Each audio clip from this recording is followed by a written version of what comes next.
ನಮಸ್ಕಾರ, ಉತ್ತರ ಕರ್ನಾಟಕ ನ್ಯೂಸ್ಗೆ ಸ್ವಾಗತ. ನಾನು ಹನುಮಂತ್ ದೇಶಮುಖ್. ಬನ್ನಿ ಕ್ವಿಕ್ ಆಗಿ ನೋಡೋಣ ಈ ಕ್ಷಣದ ಪ್ರಮುಖ ಸುದ್ದಿಗಳನ್ನು.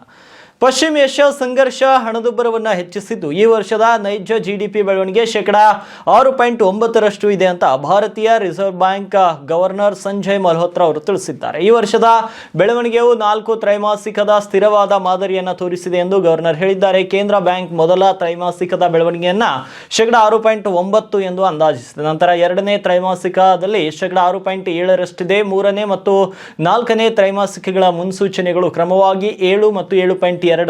ಇನ್ನು ಹೊಸ ಜಿಡಿಪಿ ಸರಣಿಯಡಿ 2026ರ ಹಣಕಾಸು ವರ್ಷದ ಬೆಳವಣಿಗೆಯನ್ನ 7.6 ಎಂದು ಅಂದಾಜಿಸಲಾಗಿದೆ. ಜನವರಿ ಫೆಬ್ರವರಿ ತಿಂಗಳಲ್ಲಿನ ಹಣದುಬ್ಬರ ಕ್ರಮವಾಗಿ 2.7 ಮತ್ತು 3.7ರ ಗುರಿಗಿಂತ ಕಡಿಮೆ ಇದೆ. ಇಡೀ ವರ್ಷ ಗ್ರಾಹಕ ಬೆಲೆ ಸೂಚಂಕ ಹಣದುಬ್ಬರವು ಶೇಕಡಾ 4.6ರಷ್ಟು ಇದೆ ಅಂತ ಅಂದಾಜಿಸಲಾಗಿದೆ. ತ್ರೈಮಾಸಿಕ ಹಣದುಬ್ಬರದ ಮುನ್ನೋಟವು ಮೊದಲ ತ್ರೈಮಾಸಿಕವನ್ನ ಶೇಕಡಾ 4 ಮತ್ತು ಎರಡನೇ ತ್ರೈಮಾಸಿಕವನ್ನ ಶೇಕಡಾ 4.4ರಲ್ಲಿ ಇರಿಸಲಾಗಿದೆ. ಮೂರನೇ ತ್ರೈಮಾಸಿಕದಲ್ಲಿ ಬೆಲೆ ಒತ್ತಡಗಳು ಶೇಕಡಾ 5.2ಕ್ಕೆ ಏರಿಕೆಯಾಗುವ ನಿರೀಕ್ಷೆ ಇದೆ. ಆದರೆ ಅಂತಿಮ ತ್ರೈಮಾಸಿಕದಲ್ಲಿ ಶೇಕಡಾ 4.7ಕ್ಕೆ ಇಳಿಕೆಯಾಗುವ ಸಾಧ್ಯತೆಗಳಿವೆ. ಇಂಧನ ಮತ್ತು ಇತರ ಸರಕುಗಳ ಮೇಲೆ ಏರಿಕೆಯು ಈ ವರ್ಷದ ಬೆಳವಣಿಗೆಯ ಮೇಲೆ ಪರಿಣಾಮ ಬೀರುವ ಸಾಧ್ಯತೆ ಇದೆ ಎಂದು ಗವರ್ನರ್ ಎಚ್ಚರಿಸಿದ್ದು, ವಿಶೇಷವಾಗಿ ಆಮದು ಮಾಡಿಕೊಂಡ ಕಚ್ಚಾ ತೈಲ ಬೆಲೆಗಳು ಹಣದುಬ್ಬರವನ್ನು ಹೆಚ್ಚಿಸಬಹುದು. 2026-27ರ ಹಣಕಾಸು ವರ್ಷದ ಮೊದಲನೇ ಹಣಕಾಸು ನೀತಿ ಪ್ರಕಟಣೆಯಲ್ಲಿ ಭಾರತೀಯ ರಿಸರ್ವ್ ಬ್ಯಾಂಕ್ ಹೆಚ್ಚುತ್ತಿರುವ ಜಾಗತಿಕ ನಿಶ್ಚಿತತೆಗಳ ಮತ್ತು ಭೌಗೋಳಿಕ ರಾಜಕೀಯ ಉದ್ವಿಗ್ನತೆಗಳನ್ನು ಉಲ್ಲೇಖಿಸಿ ರೆಪೋ ದರವನ್ನು